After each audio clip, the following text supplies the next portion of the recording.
Ele era apenas um jardineiro, silencioso e discreto, cuidando dos bonsais mais raros do país.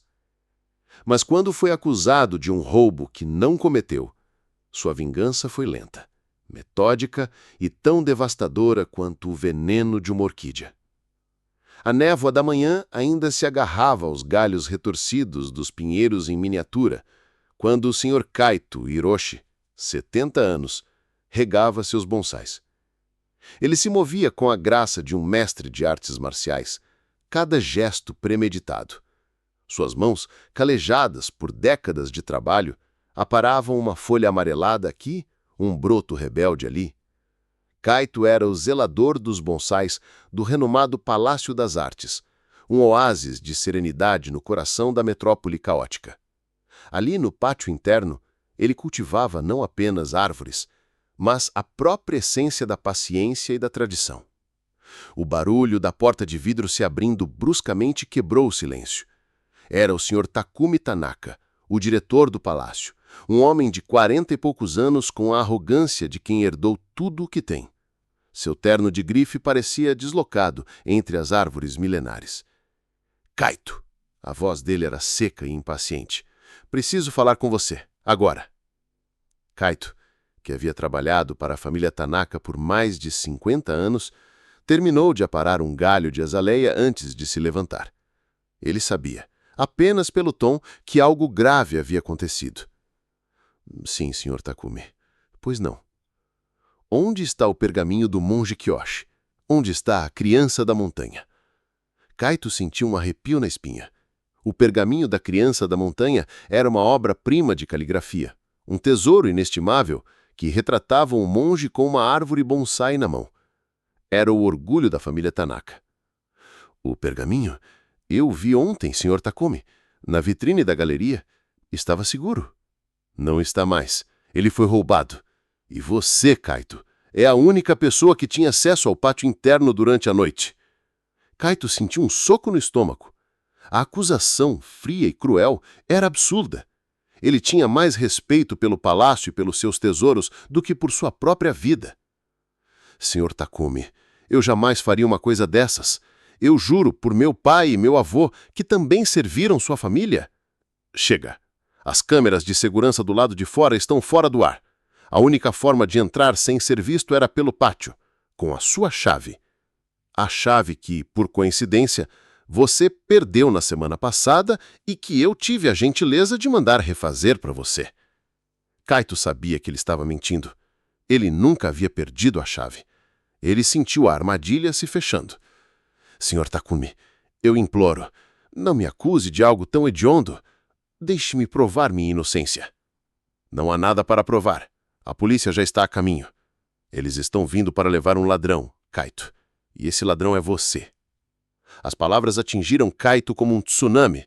A polícia chegou em poucos minutos. Takumi, com uma expressão de falsa tristeza, deu-lhes a prova. A cópia da chave que, supostamente, Kaito havia perdido. A cópia da chave, Kaito sabia, era uma farsa. A verdadeira estava em seu bolso, onde sempre esteve. Ao ser levado, Kaito viu a curtidão de curiosos, os fotógrafos, os olhares de desprezo.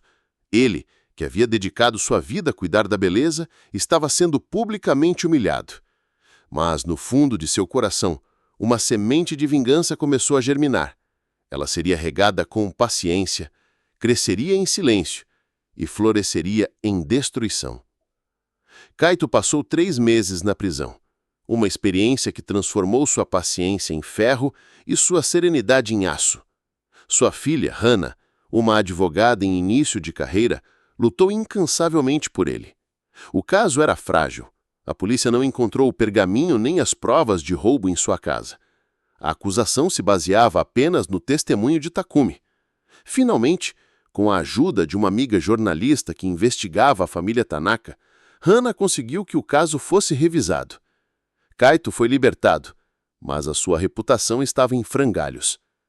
Ao voltar para casa, Kaito não era mais o mesmo. A bondade em seus olhos havia sido substituída por uma frieza calculista. Ele não chorou, ele não reclamou. Ele simplesmente se dedicou à sua nova missão: vingança. Ele não queria a morte de Takumi. Ele não queria o dinheiro dele.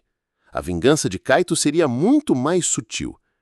Ele atingiria o que Takumi mais valorizava, o legado de sua família. Kaito começou sua vingança com o que sabia fazer melhor, a arte do bonsai. Ele voltou a trabalhar, mas não no Palácio das Artes. Ele abriu uma pequena loja em um bairro modesto e começou a cultivar seus próprios bonsais. Sua fama, como mestre jardineiro, ainda era grande entre os verdadeiros amantes da arte. As pessoas começaram a procurá-lo. Enquanto isso, a amiga de Hana, a jornalista investigativa Akemi, continuou sua pesquisa sobre a família Tanaka. Akemi era uma mulher obstinada.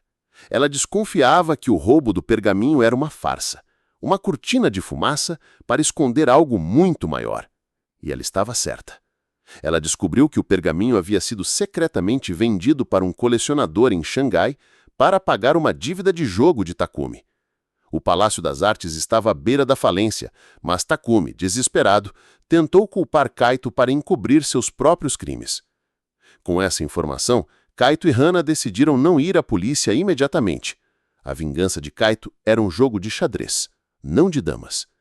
Ele precisava de mais do que a verdade. Ele precisava de justiça. Kaito começou a trabalhar em seu plano. Ele usou a reputação de Takumi de forma estratégica. Começou a espalhar rumores de que Takumi estava vendendo secretamente outros tesouros do palácio para cobrir dívidas. Ele usava a internet e suas conexões na comunidade de artistas para que os rumores se espalhassem como fogo em capim seco. A cada novo rumor, a reputação de Takumi desmoronava um pouco mais. Takumi, por sua vez, começou a se desesperar.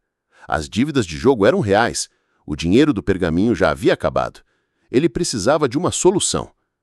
Senhor Takumi, disse o seu contador um dia, precisamos de um milagre. O palácio está sangrando. Se a mídia descobrir a verdade, estamos acabados. Takumi teve uma ideia. Ele sabia que Kaito era mestre na arte de cultivar bonsais. E ele sabia que a família Tanaka possuía o bonsai mais valioso do Japão, um pinheiro de mais de 800 anos, conhecido como o Dragão da Vida. A árvore estava morrendo. Ele precisava que Kaito a salvasse. Era a sua única chance. Takumi, com a arrogância ferida, foi até a loja de Kaito. O cheiro de terra e de galhos cortados enchia o ar.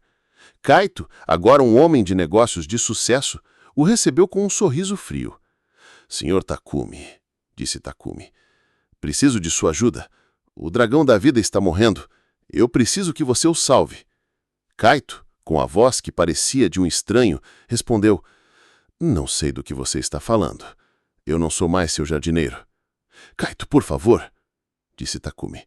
Eu lhe imploro. Eu te darei o que você quiser, o que for preciso.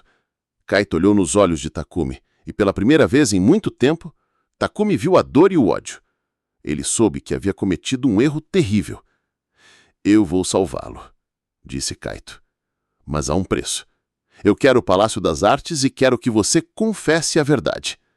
Takumi ficou chocado. Ele não podia perder o palácio, o legado de sua família. Você não pode me pedir isso? É meu nome! Eu sei, e é por isso que eu quero. A chantagem de Kaito era perfeita. Ele sabia que Takumi nunca confessaria. Mas ele tinha um trunfo na manga. O pergaminho, disse Kaito. Ele ainda existe e está em Xangai. Eu sei quem o comprou. Você roubou o seu próprio palácio para pagar suas dívidas, e eu posso provar. Takumi sentiu o mundo desmoronar. Ele havia mexido com a pessoa errada. Kaito não era um jardineiro. Ele era um mestre, e sua vingança estava apenas começando. A notícia de que Takumi Tanaka havia confessado roubar o pergaminho e incriminar seu jardineiro, Kaito Hiroshi, chocou a comunidade artística. Kaito, com a ajuda de sua filha e da jornalista Akemi, apresentou as provas de que o Palácio das Artes estava à beira da falência. Takumi, que havia herdado o palácio de seu pai, foi incapaz de mantê-lo. Ele havia tentado salvar o legado de sua família, mas acabou destruindo. Com a confissão de Takumi, Kaito se tornou o herói do Japão. Sua história de humilhação e redenção tocou o coração de milhões de pessoas. Ele não apenas limpou seu nome, mas também se tornou um novo diretor do Palácio das Artes, que ele havia recebido de Takumi como parte do acordo. O dragão da vida, o pinheiro milenar, foi salvo por Kaito, que o nutria com a sabedoria e a paciência que só um verdadeiro mestre poderia ter. A vida de Kaito havia mudado para sempre. Ele se tornou um símbolo de resiliência e justiça. Sua história foi contada em livros, filmes e documentários. Sua pequena loja de bonsais agora era o lar de dezenas de aprendizes que vinham de todo o mundo para aprender a arte com ele. Hana, sua filha, tornou-se uma advogada de sucesso, conhecida por sua luta contra a corrupção. Mas a maior alegria de Kaito não era a fama ou a fortuna, era a paz. A paz que ele sentia ao cuidar dos seus bonsais. O mesmo sentimento que o impulsionou quando tudo parecia perdido. Certa tarde, ele estava sentado no pátio do Palácio das Artes. A névoa da manhã se dissolvendo no ar. O dragão da vida, agora em pleno vigor, era a obra-prima de sua vida. Uma